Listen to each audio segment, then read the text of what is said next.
Olá, eu sou Moisés Correia e este é o programa Outro Olhar. Veja nessa edição uma entrevista exclusiva sobre as cooperativas de trabalho com o professor da Universidade Federal Rural do Rio de Janeiro, o professor Paulo Renato Fernandes da Silva, que será entrevistado pela advogada trabalhista, a doutora Marinês Trindade, que vem a ser a nossa comentarista aqui do programa Outro Olhar. Em primeira mão, vamos mostrar um vídeo que o programa Outro Olhar fez sobre a manifestação do dia 11 de julho, o Dia Nacional de Lutas com Greves e Manifestações. Para encerrar o programa, nós vamos fazer uma entrevista com o doutor Francisco Pedra, médico, sanitarista e do trabalho da Fiocruz, que vai falar sobre o Observatório da Saúde do Trabalhador. Nos aguarde, voltamos já.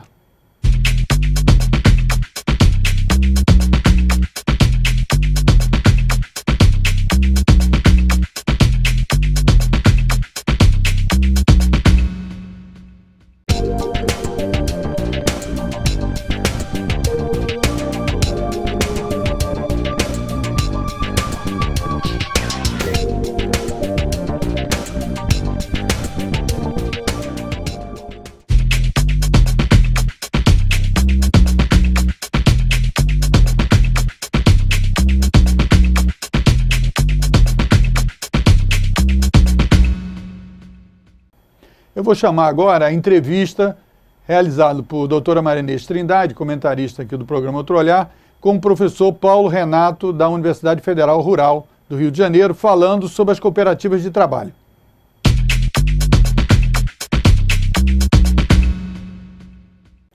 Olá, hoje estamos aqui no programa Outro Olhar, trazendo a presença de uma pessoa muito querida para nós no mundo do trabalho, que é o professor Paulo Renato Fernandes da Silva. Nós queremos aqui apresentar o currículo do professor. O professor é graduado em Ciências Jurídicas pela PUC do Rio de Janeiro, é mestre em Direito Empresarial pela Universidade Cândido Mendes e atualmente é professor assistente do Departamento de Ciências Jurídicas da Universidade Federal Rural do Rio de Janeiro.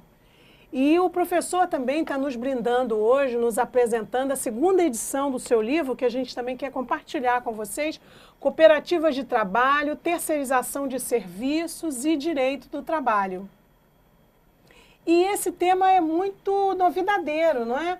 Nós estamos aí agora no dia 19 de julho, completando um ano da edição da nova Lei de Cooperativas. Professor, primeiro vamos pensar aí nos nossos telespectadores, o que é o cooperativismo de trabalho? De verdade, o que é o cooperativismo de trabalho? Então, o cooperativismo de trabalho é uma modalidade de cooperativismo, né? Na verdade, o cooperativismo é um fenômeno social, jurídico, econômico, que surgiu com a finalidade de propiciar trabalho digno para os trabalhadores que estão fora do mercado de trabalho formal. Ele representa uma alternativa muito importante de acesso ao trabalho, essa ideia de trabalho com dignidade, fora dos liames, dos padrões da CLT. Né? Agora, eu só sugeriria a você o seguinte, para os nossos telespectadores, assim, qual é a diferença básica, só para eles entenderem, quando a gente fala numa cooperativa de trabalho e quando a gente fala numa pessoa que é empregado de uma empresa, qual é a diferença básica? A diferença básica reside no fato de que o cooperado, ele é um empreendedor, ele é equiparado a um autônomo, inclusive para fins previdenciários. Então, na verdade, o cooperado, ele se junta a outros cooperados, né, e forma uma pessoa jurídica, que é a cooperativa, que tem a finalidade de buscar no mercado de trabalho oportunidades de labor, de serviços para os cooperados. Então, a cooperativa é uma sociedade, uma pessoa jurídica formada, no caso a cooperativa de trabalho, por trabalhadores que tem um propósito de gerar trabalho para esses laboralistas, né? Então, o papel da cooperativa é a prestação de serviço para os cooperados. Então, os cooperados, de certo modo, eles empreendem através da cooperativa. Então, é como se eles fossem os trabalhadores e os donos ao mesmo tempo. Exatamente. É um princípio do cooperativismo, o princípio da dupla qualidade. Os cooperados, ao mesmo tempo que são associados, são sócios da cooperativa, a cooperativa não tem dono, né? A cooperativa tem donos, que são os sócios. Né? A cooperativa é uma sociedade considerada a sociedade de pessoas por força de lei, né? E que tem essa característica. Quer dizer, ao mesmo tempo que os sócios são os donos, a cooperativa visa a pavimentar o caminho para que eles possam trabalhar com dignidade. Bem, mas então a gente dizia aqui aos nossos telespectadores que a Lei 12.690, de 19 de julho de 2012, ela é do ano passado, mas assim, as cooperativas que já existem, elas têm exatamente até o dia 19 de julho de 2013 para se adequar. Então, é uma coisa muito nova no mundo do trabalho. E quais são as inovações que o professor destacaria na nova lei? Eu acho que é muito importante destacar o fato de que a nova lei veio a conferir um tratamento jurídico que eu reputo bastante adequado para o fenômeno. Por quê? Porque o cooperativismo do trabalho, ele padeceu durante muito tempo de muito preconceito, né? Em razão do mau uso das cooperativas, ou do uso abusivo, ou das fraudes no cooperativismo. Muitas empresas deixaram de contratar cooperativas por conta dessa situação de insegurança jurídica, de fraudes. Nós não temos, até hoje no Brasil, uma lei geral que trate da terceirização, né, que regulamente a terceirização de serviços. Temos algumas leis pontuais, mas a terceirização em si, enquanto fenômeno econômico, social, não há regulamentação ainda entre nós. E essa lei veio setorialmente regular esse importante caminho do cooperativismo, que é o cooperativismo de trabalho, que é diferente dos demais. Então agora vamos também situar aqui para os nossos telespectadores, a gente já teve a oportunidade aqui no Outro Olhar de falar sobre a terceirização, mas então o professor nos diz que as cooperativas de trabalho fazem parte do fenômeno da terceirização. E como é que isso funciona? O que é a cooperativa de trabalho como fenômeno da terceirização? O que o professor poderia explicar para os nossos telespectadores? Assim, a terceirização é o procedimento pelo qual as empresas transferem para outras empresas atividades acessórias, para que estas lhe prestem esse serviço, através de seus empregados. Que tipo de atividades seriam essas? Informática. As atividades permitidas, em regra, são as atividades acessórias das empresas. Então, dependendo da atividade econômica, você vai fazer o seguinte, olha, atividade fim você não pode terceirizar. Mas o que é atividade lateral, de suporte ao atingimento da atividade fim, pode. Então, assim, conservação normalmente pode, informática, os serviços de serviços de café, de cópias, enfim, isso tudo pode ser objeto... Poderia ser terceirizado. Pode ser terceirizado. Então, pelo que a gente está podendo compreender, o professor, ele vê com bastante bons olhos a nova lei e destaca como inovação, porque essa nova lei possibilitaria que as cooperativas pudessem participar dessa terceirização, o que até então, na verdade, não eram cooperativas. Mas por que a lei garante isso? Por que você vê isso? Que a lei possibilitaria essa ampliação da cooperativa de verdade na terceirização?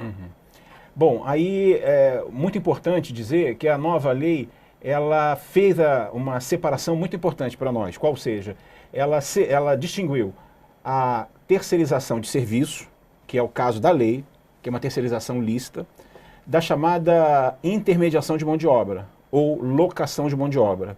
A locação, o aluguel de trabalhadores é, em regra, ilegal. Ilegal. Mais que ilegal, é inconstitucional. Inconstitucional. Porque viola o princípio da dignidade humana. Né? Então, você alugar um ser humano é vedado pela nossa ordem jurídica. O ser humano não é passível de aluguel, eu até brinco, desde a Lei Áurea. Né? É verdade. Você não pode mais alugar o ser humano. Então, a lei fez essa distinção. Ela proibiu que as cooperativas tivessem ou tenham por objeto social a intermediação de mão de obra. Isso já é um ganho importante. Por outro lado, ela regulamentou o cooperativismo de serviços, as cooperativas de prestação de serviços. Então, qualquer empresa hoje pode contratar uma cooperativa a fim de que esta, através de seus cooperados, lhe preste serviços de informática, todos esses que falamos que podem ser objetos desse contrato. E mais, a lei estendeu aos cooperados alguns direitos trabalhistas análogos aos direitos trabalhistas dos empregados. né? Então, hoje o cooperado desse segmento, através da Lei 12.690, ele tem direito, por exemplo, a repouso semanal remunerado, que é um direito típico do trabalhador empregado. Trabalhador empregado. O repouso anual remunerado, que são as férias. O direito ao salário mínimo, inclusive ao salário, observando o piso da categoria da empresa tomadora de serviços. Né? Porque a cooperativa funciona assim, você tem uma empresa, contrata a cooperativa para lhe prestar serviço. E os cooperados da cooperativa, então, é que efetivamente vão prestar serviço ao tomador. Exatamente, que vão realizar esse serviço. Então, assim, eu acho que tá sendo interessante a gente localizar isso para entender o seguinte, as pessoas, elas se reúnem em torno de uma determinada atividade que elas vão desenvolver, que o professor está citando aqui uma área que realmente no mundo hoje do trabalho tem um approach muito grande, que é a informática. Então, por exemplo, um grupo de jovens, eles podem se reunir e eles vão se organizar nessa cooperativa e eles vão oferecer para as empresas os serviços que eles puderem realizar. E eles é que vão dizer quem vai, quando que vai, como é que vai ser feito e tal.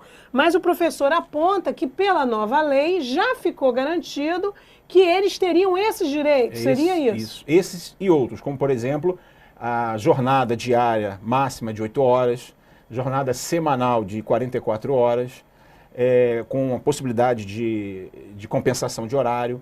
A nova lei prevê também, é importante, a possibilidade de adoção do regime de escala, por exemplo, 12/36, os cooperados trabalharem nesse sistema. Então, seria correto, professor, a gente pensar que a nova lei se preocupou em regular também a forma de execução desse trabalho, procurando proteger, procurando ter um garantismo também em condições humanas, condições de dignidade, não é? A nova lei seguiu uma tendência do direito italiano e que paulatinamente vem se desenvolvendo aqui no Brasil, de procurar a dignificação do trabalho humano.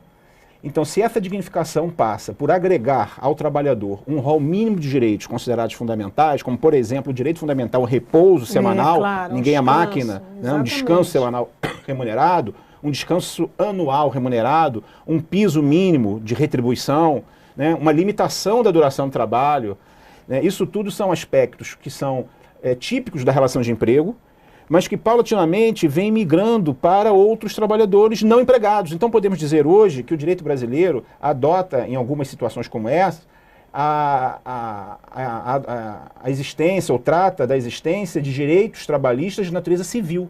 Exatamente. Porque não são da relação de emprego. Exatamente. Agora, professor, é muito interessante esse nosso encontro hoje com o professor Paulo Renato Fernandes da Silva aqui, que está nos trazendo, porque esse livro do professor, Cooperativas de Trabalho, já é a segunda edição, não é? Então, na verdade, nós já tivemos a oportunidade de ver esse trabalho do professor antes, na vigência da antiga lei.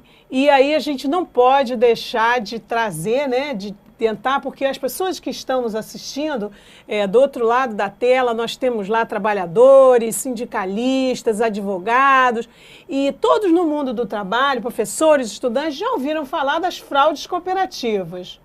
E aí existe, o professor falou em preconceito, eu diria assim, um pé atrás, cooperativa é uma coisa irregular. Como é que é isso, professor? Existe mesmo essa manifestação irregular? Havia mesmo essa manifestação ou ela ainda existe? Havia e ainda há no segmento da terceirização. Né? Com a nova lei, com a lei 12.690, a tendência é isso ou acabar ou se restringir bastante.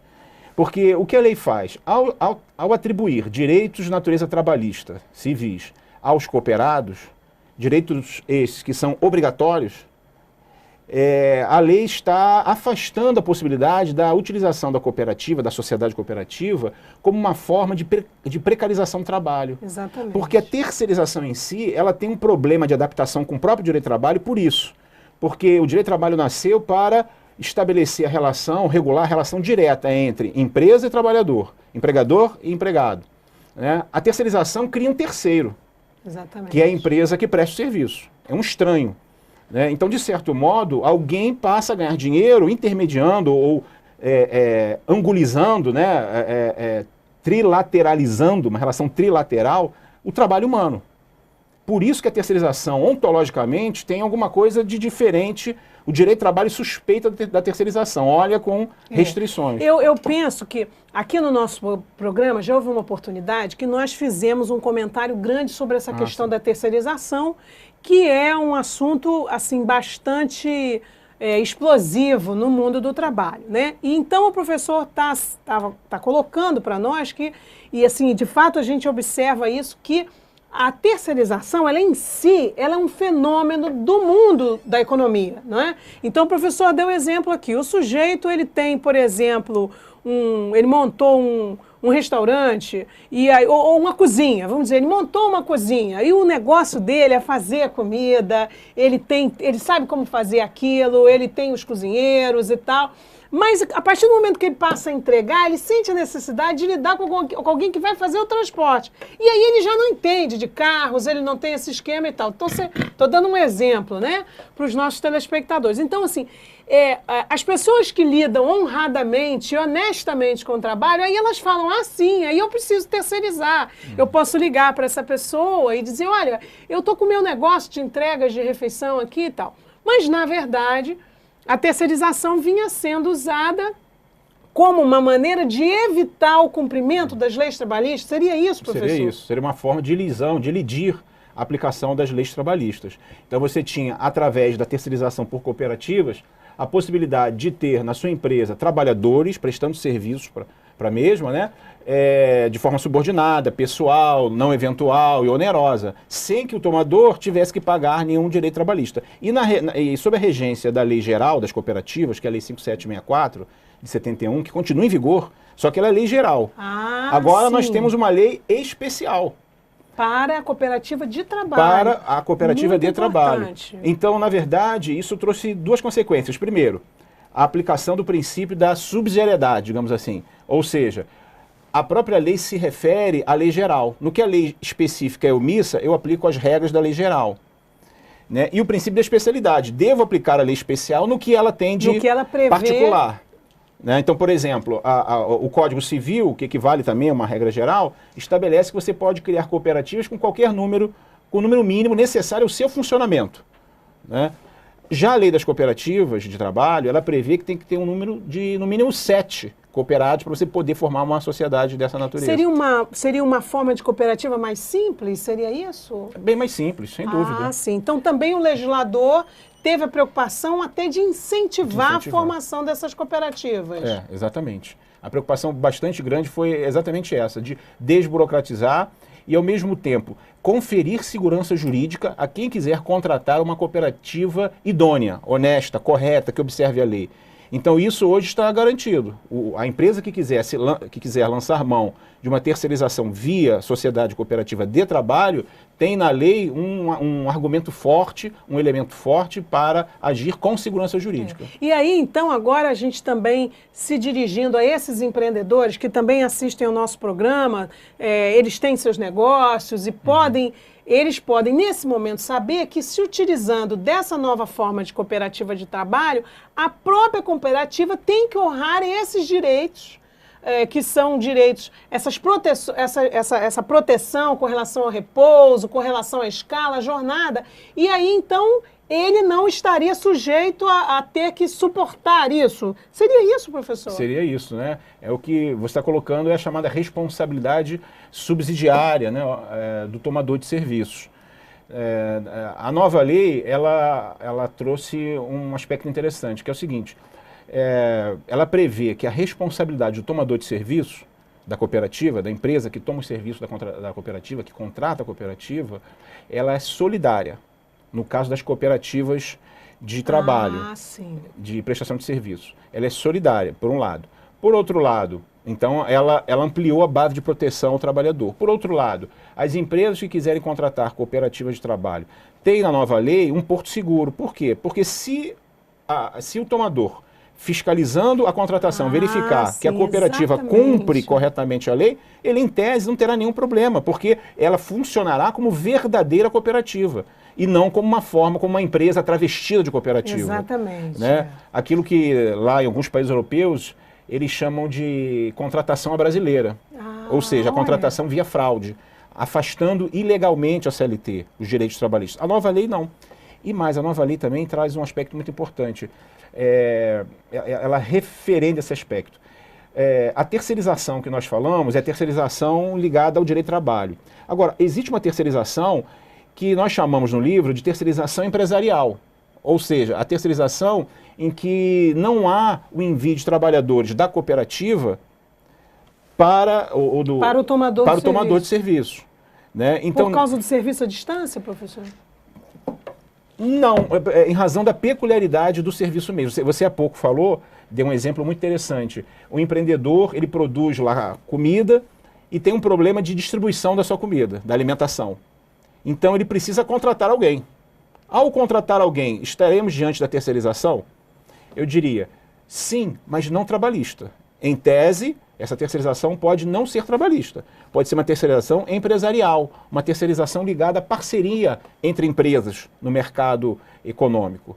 Né? Então nós temos que fazer aí o enquadramento. O que é terceirização trabalhista, né? E o que é a terceirização empresarial, em que não há sequer responsabilidade do tomador. E esse exemplo que eu dei seria uma terceirização empresarial, quando o dono de uma empresa vamos dizer assim, de uma cozinha, ele se vale de um transporte, de um serviço de transporte para fazer a sua entrega. Se o negócio dele é produção da alimentação, o negócio dele é esse. É esse. Então, ele pode contratar uma outra empresa para fazer a distribuição? Sem nenhuma dúvida. Isso vai gerar responsabilidade trabalhista da empresa de alimentação? Nenhuma. Mas eu digo, e esse serviço de transporte poderia ser uma cooperativa também? Poderia ser uma cooperativa. Poderia ser. Poderia ser. Então, na verdade, eu acho que o professor está trazendo também um aspecto muito importante, que é essa coisa de que essa responsabilidade solidária vai fazer com que a pessoa que contrate a cooperativa procure observar, acompanhar, fiscalizar, porque ele de antemão vai saber que a cooperativa vai ter que estar cumprindo aqueles requisitos que a lei prevê, não é? Exatamente. E então, assim, a visão que o professor nos traz, a sua impressão é de que isso estaria possibilitando uma ampliação vamos dizer assim, da utilização dessas cooperativas que por um período importante estão aí ao largo em virtude de não se apresentar como uma solução e mais sim como um problema. Né? O que eu sempre escuto falar, assim, os empresários reclamando, poxa, eu contratei, agora sou responsabilizado, né? Então prefiro nem contratar uma cooperativa. Sim. Isso hoje está minorado, porque a nova lei permite que você fiscalize, identifique cooperativas idôneas. Então, bom empresário que tem responsabilidade social, ele pode se valer do cooperativismo, do trabalho, com segurança jurídica. Então, é até interessante porque o professor usou essa expressão e a gente também tinha pensado nisso. Existe um preconceito com o cooperativismo. Embora também os nossos telespectadores devem ser testemunhas de que esse preconceito existe, porque também existem histórias assim de pessoas que estavam numa cooperativa, mas elas eram empregados, elas nunca foram à assembleia, elas não porque a cooperativa é como se fosse uma associação, né? Para quem está nos ouvindo é isso, é uma sociedade. Então, como vencer esse preconceito, professor? Você que está estudando essa matéria, que está conhecendo a nova lei, como seria para vencermos esse preconceito da sociedade? Um passo muito importante foi dado. Né? Eu costumo brincar dizendo que uma das pernas da fraude nas relações de trabalho é a contratação via cooperativa, via terceirização ilícita. Né? Ao atribuir direitos mínimos a esses cooperados, direitos de natureza civil a esses cooperados, a nova lei se valeu da mesma técnica da Lei 6.019, aquela lei do trabalho temporário, né, que fala do salário equitativo, né, entre o trabalhador terceirizado e o trabalhador efetivo da empresa tomadora.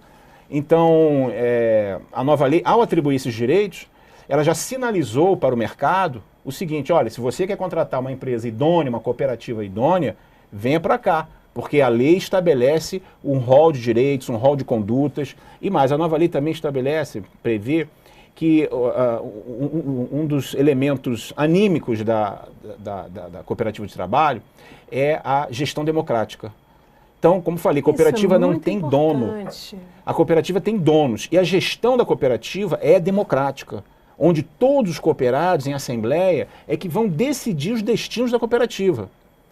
E a lei criou também, além da Assembleia Ordinária e a Assembleia Extraordinária, uma Assembleia Especial, em que os cooperados vão discutir essas questões.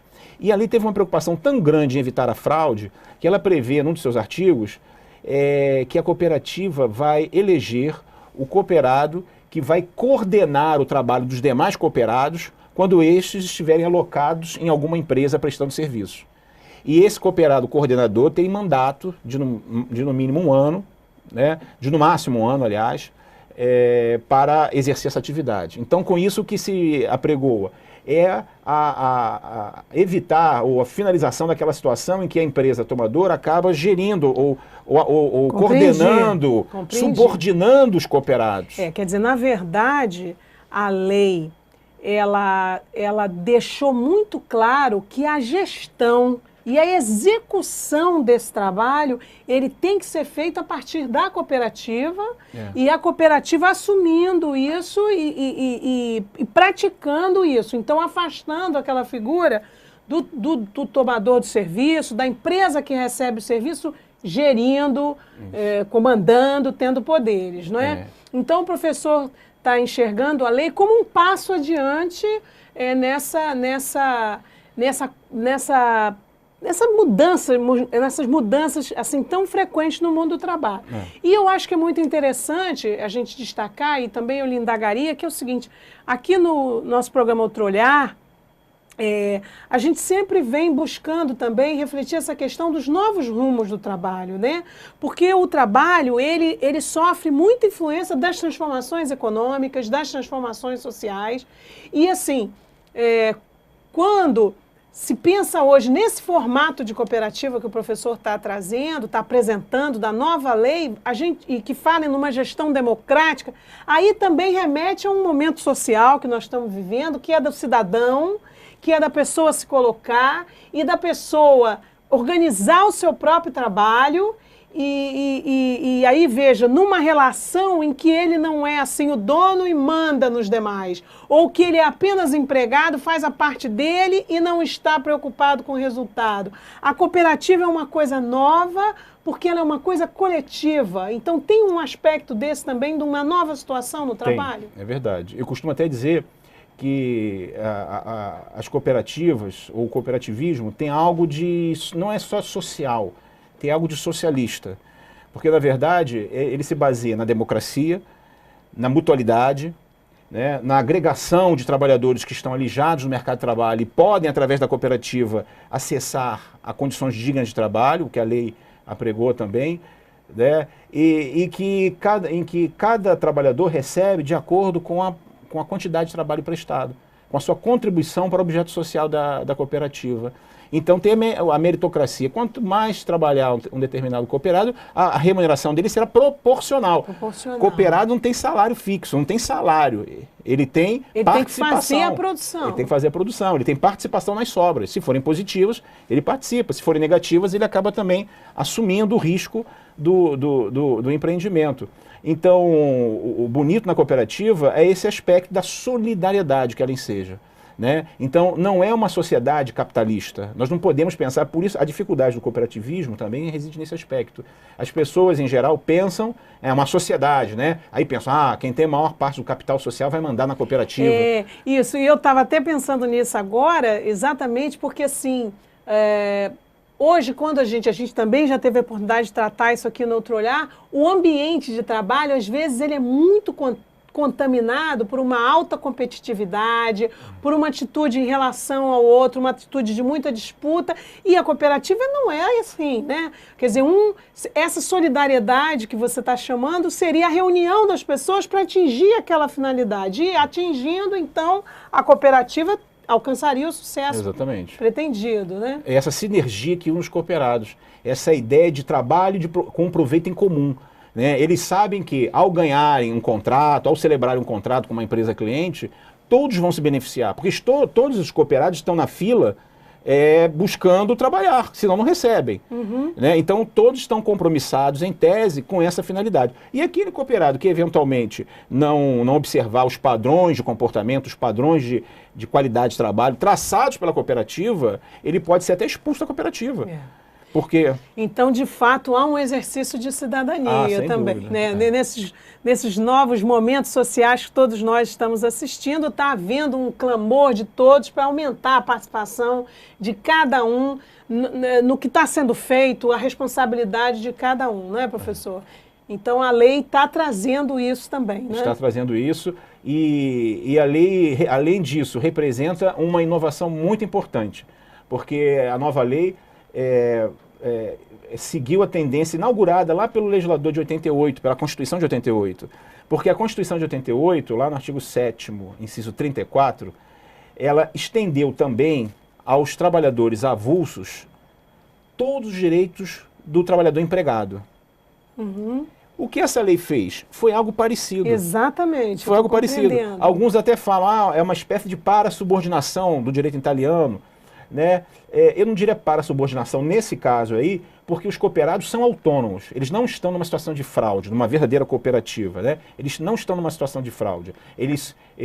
Na verdade, a cooperativa é contratada e a cooperativa presta o serviço através dos cooperados, que vão se revezando nesse trabalho, sem habitualidade, sem pessoalidade, sem subordinação. Sem subordinação, que eu acho o aspecto mais importante. Mais importante. Então, isso tudo torna a terceirização por cooperativa, hoje, um dos meios mais seguros de terceirização de serviços que existe no nosso país. E aí, então, na verdade, o legislador, ele teve o cuidado, o legislador da nova lei de cooperativa do trabalho, ele teve o cuidado de observar a Constituição para que os cooperativados pudessem ter esses mesmos patamares sociais, de direitos sociais, que a Constituição deu aos trabalhadores avulsos. Exatamente. Não é isso? Eles não têm vínculo de emprego, não são empregados, né? Mas eles são detentores de alguns direitos trabalhistas, que eu diria, mínimos, que dignificam a sua prestação laborativa.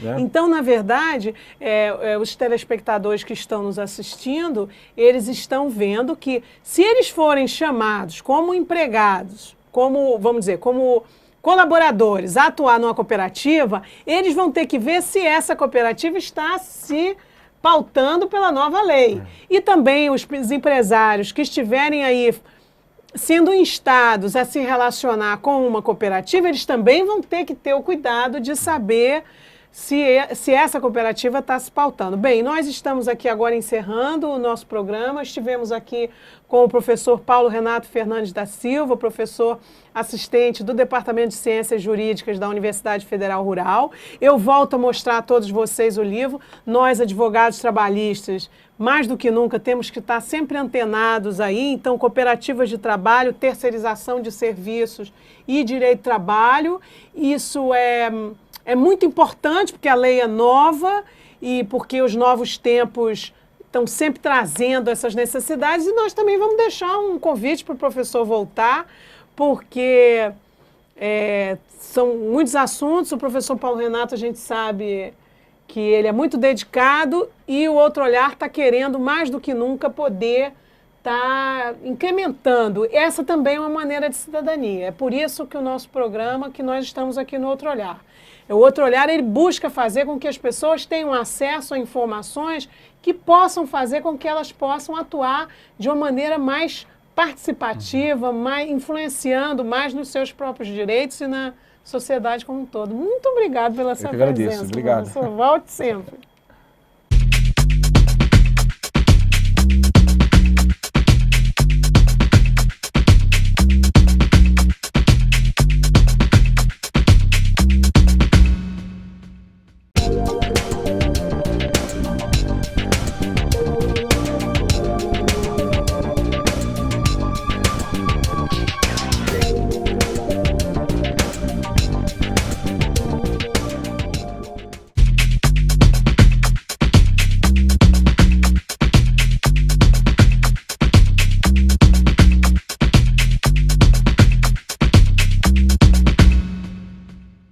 O programa Outro Olhar está de volta e mostra agora a manifestação do dia 11 de julho Dia Nacional de Lutas, com manifestações e greves em todo o Brasil. Exclusivamente fizemos uma matéria com a manifestação que ocorreu na Avenida Rio Branco, do Rio de Janeiro. E também mostraremos o finalzinho, a confusão que ocorreu com baderneiros e o comportamento da polícia.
Nas próximas edições do Outro Olhar, nós vamos repercutir essa manifestação ocorrida no dia 11 de julho no Rio de Janeiro com os dirigentes sindicais que participaram dela. Aguarde, o Outro Olhar volta já.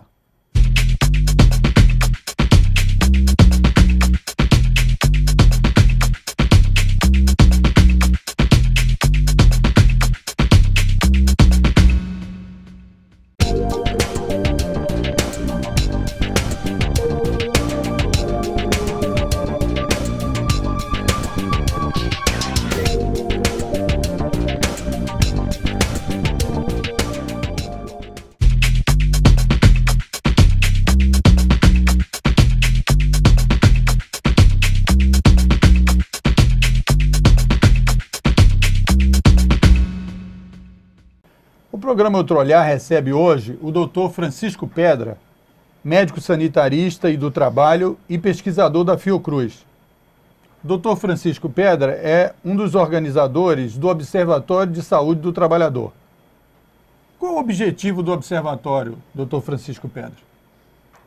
O observatório serve para apoiar as ações e as políticas de saúde do trabalhador. É um instrumento que se propõe a integrar uma rede de técnicos, pesquisadores, médicos, serviços e também entidades sindicais e governamentais que atuam na área da saúde do trabalhador em particular, com a finalidade de oferecer orientação técnica, jurídica, política, compartilhar experiências e servir de ferramenta de suporte e de integração dessa rede. É um nó de uma rede virtual onde são compartilhados conteúdos considerados de referência. Não se propõe a ser um órgão informativo com agilidade diária ou horária, como é um órgão de imprensa. Ele se propõe a reunir informação de qualidade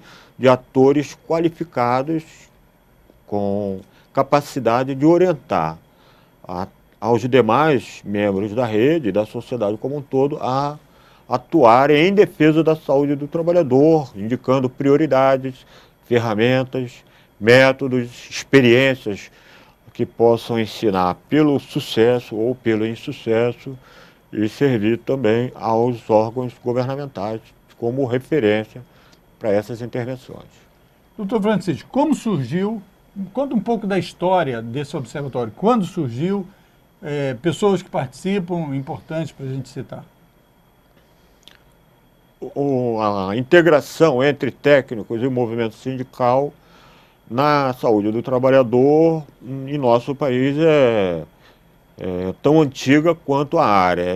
Na década de 70, à medida em que o movimento sindical e a sociedade começou a reivindicar melhores condições de saúde e aprofundar esses esforços na exigência, os técnicos, médicos de trabalho, engenheiros de trabalho e sanitaristas buscaram se associar. Houve a criação de departamentos intersindicais de saúde do trabalhador, chamados de ESAT, em São Paulo, no Rio, em outros lugares.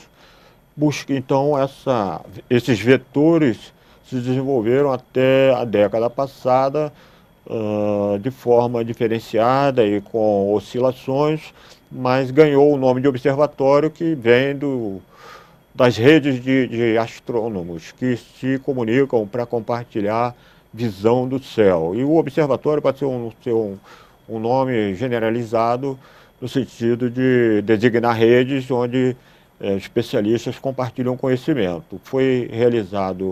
Foram realizados 2 seminários, o segundo foi realizado em Salvador em 2003, reunindo profissionais da América Latina como um todo e representantes do movimento sindical.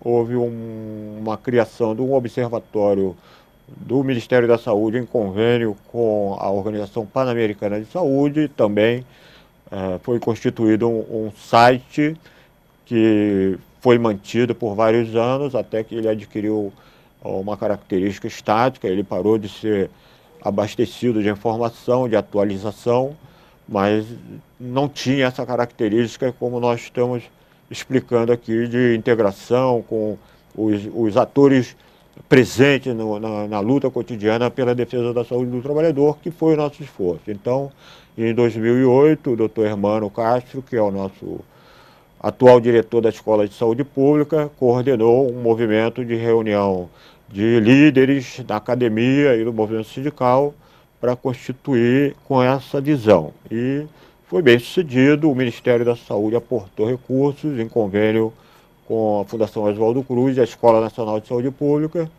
e esse movimento foi bem sucedido em obter adesão das 6 centrais sindicais legalizadas, que têm uma atuação mais facilmente unificada na defesa da saúde do que talvez outros campos, e isso favoreceu bastante, e houve um apoio que resultou num impacto muito positivo. Houve uma busca de unidade, né, de consenso, de ação conjunta em torno de temas prioritários, e vários deles foram discutidos e serviram, como, por exemplo, a questão dos agrotóxicos, como o tema do nexo técnico epidemiológico, que é uma novidade recente na conjuntura brasileira, uma expectativa de muitos anos, como o problema das mortes no trabalho, uma necessidade de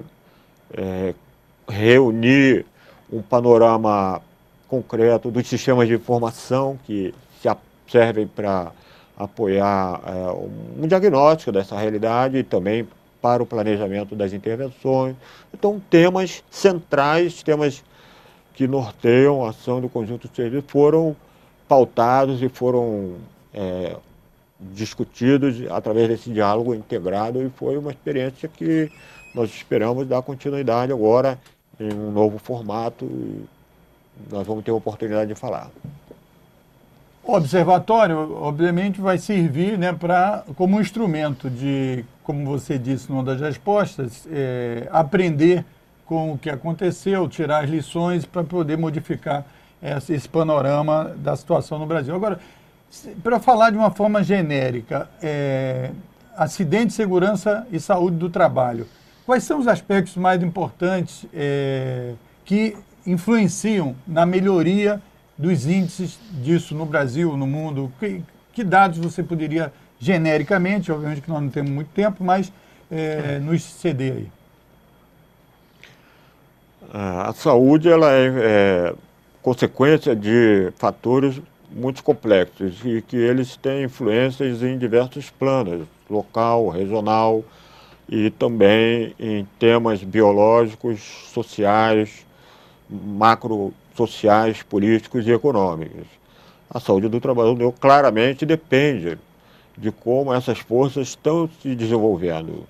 Nós vivemos no Brasil um período de 10 anos de crescimento da força de trabalho formal. Isso é uma força que favorece como uma tendência geral de proteger a saúde, de permitir que as pessoas tenham renda, se alimentar melhor, ter acesso à educação, acesso à saúde, ao vestuário, à habitação, embora tenha distorções fruto de um crescimento não tão planejado, não tão organizado, podendo haver, inclusive, crescimento do número absoluto de acidentes e acidentes de maior gravidade, na medida em que esse crescimento ele não é acompanhado de políticas específicas, em particular para como se organiza a produção. Essa é uma visão prioritária para nós. Não é possível pretender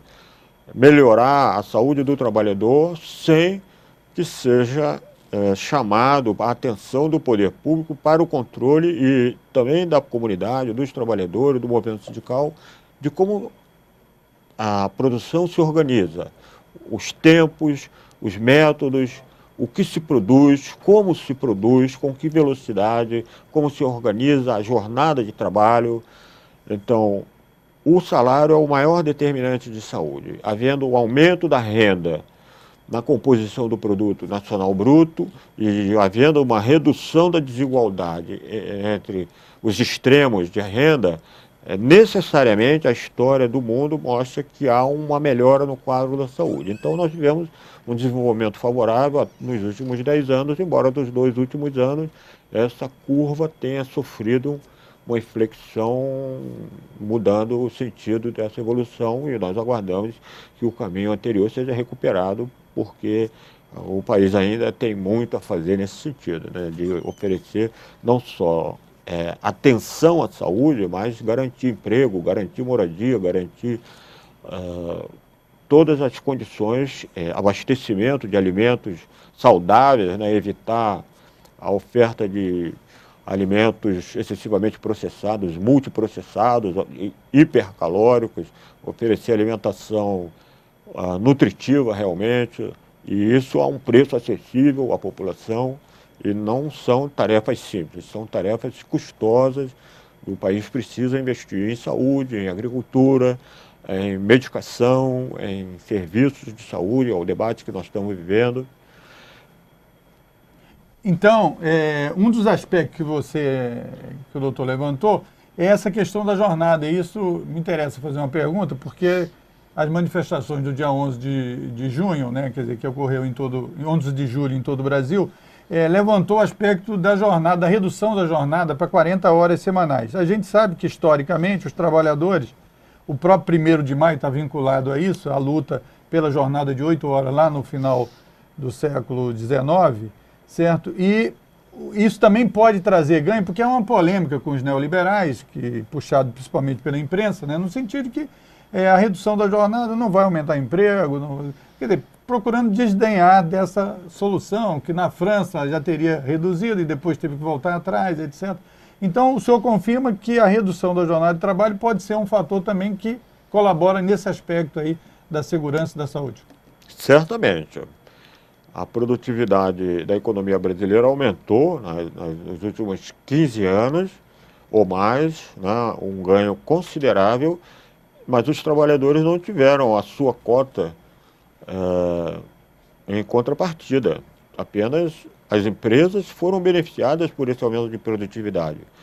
E, certamente, a extensão da jornada de trabalho é um fator determinante para a saúde do trabalhador. Quanto mais horas trabalhadas, maior o desgaste, menos ele pode cuidar da sua manutenção individual e de sua família e da classe dos trabalhadores como um todo. Então, horas do dia tomadas em transportes ineficientes, transportes centrados no modelo individualista, centrado no automóvel, e horas perdidas em jornadas dedicadas à produção e não retribuídas. Vejam que há uma grande dificuldade não só em normatizar a extensão da jornada de trabalho, que os trabalhadores pedem a redução de 44 para 40 horas. Na Europa, eles trabalham entre 33 e 35, ou no máximo 36 horas. O brasileiro é um dos povos mais produtivos do mundo, entre os 5 ou 6 primeiros mais produtivos, apesar da indolência de que é acusado. Mas ele é muito dedicado ao trabalho e se sacrifica bastante para trabalhar. E isso implica em perda de saúde. Se ele tem uma redução nessa jornada, essa carga horária, ele investe na sua formação, em estudo, em qualificação profissional, humana, em apoio à sua família, ao cuidado com os filhos, ao cuidado com a sua moradia, com a sua qualidade de vida como um todo, né? Em atenção à saúde. Eu queria comentar que uma discussão na pauta e não resolvida é essa questão da terceirização e a questão do controle da hora extra, na medida em que as políticas neoliberais visaram enfraquecer a proteção da saúde do trabalhador, elas criaram estratégias prioritárias, e eu creio que talvez a mais importante de todas tenha sido realmente a terceirização, porque dificulta a unidade dos trabalhadores para se defenderem, dificulta o controle governamental sobre as condições em que se dá a produção Eu lembro aqui o exemplo da Volkswagen de São Bernardo, que produzia 2.000 automóveis por mês, com 40 mil trabalhadores em 1980, e hoje produz 5.000 automóveis por mês, com 4 mil trabalhadores, à custa, francamente, da terceirização e níveis complementares de repasse da responsabilidade e da divisão de tarefas com demais empresas. E a outra questão da carga horária, há um impasse que as empresas disputam de uma maneira até pouco ética, me parece, porque elas argumentam que o controle da hora de trabalho extra é muito dificultado, até porque não haveria oferta no mercado brasileiro para a produção de relógios de ponto com a quantidade suficiente para que o trabalhador tivesse acesso ao controle de quantas horas por semana ele trabalhou. Na realidade, inúmeras categorias de motoristas, de profissionais da indústria, de serviços, trabalham sem remuneração, sob pena de desemprego. Então, como há uma população submetida a condições de trabalho muito extenuantes, muito superexploradas e ainda com a ameaça do desemprego, que ainda é importante na nossa economia, o trabalhador se submete, resiste, mas em grande parte ele produz mais do que efetivamente recebe como contrapartida. Muito importante esses outros dois aspectos que o senhor levantou, que também foram alvos da manifestação do dia 11 de julho, que é a terceirização e a questão, quer dizer, da jornada de trabalho e também do controle das horas extras. Nós estamos finalizando essa sua entrevista e eu queria que você, então, nos colocasse qual a perspectiva, então, que o Observatório, porque nós demos uma pincelada, você já está convidado para um próximo programa para a gente estender o assunto da segurança e saúde do trabalhador de uma forma mais ampla e com números. E sobre o Observatório em si, qual a perspectiva dele aqui para frente para a gente encerrar a entrevista? É um momento mais favorável para nós. Eu comentei aqui a participação do Hermano Castro, nosso líder, né? É um dos principais pesquisadores, um dos principais médicos aliados, né, com o compromisso de defesa do trabalhador. Tem sido, inclusive, alvo de ações da indústria, como em Santa Cruz, ali a Thyssen processou, porque teve aquela história da chuva de prata, e ele foi incumbido oficialmente pela Fiocruz de dar um parecer e mostrou claramente que havia um processo danoso ao ambiente e com potencial dano à população, mas é importante que ele agora foi eleito diretor da Escola Nacional de Saúde Pública e nós estamos buscando reunir recursos e novas forças para uma nova fase de desenvolvimento do trabalho do Observatório e até mais robusta, mais ampla, com uma equipe mais estruturada e tentar dar conta desses desafios que não têm sido simples, mas que vem mostrando alguns sucessos importantes, como foi o caso da poluição histórica ali em Paulínia, provocada pela BASF e pela Shell, com organoclorados, fosforados, com profundidade no solo, até o lençol freático contaminado de modo irreversível, uma população de milhares, dezenas de milhares de pessoas, de trabalhadores, e a justiça brasileira deu ganho de causa ao sindicato de uma luta de mais de 10 anos, mesmo tendo já havido perda de muitos trabalhadores mortos por doenças provocadas por essa contaminação, mas o fim da causa foi vitoriosa, uma indenização maior do que 300 milhões foi decidida pela justiça em favor dos trabalhadores, de modo que nós temos condições de fazer esse trabalho se ampliar, se capilarizar, se consolidar e buscar recursos para ele. É nosso compromisso do momento. Muito obrigado pela presença do Dr. Francisco Pedra e dizer que o nosso programa Outro Olhar aqui está, obviamente, aberto a gente trazer esse assunto de uma forma mais ampla nas próximas edições. Obrigado pela sua presença. Obrigado, uma boa tarde. Outro Olhar vai ficando por aqui. Até a próxima edição. Tchau.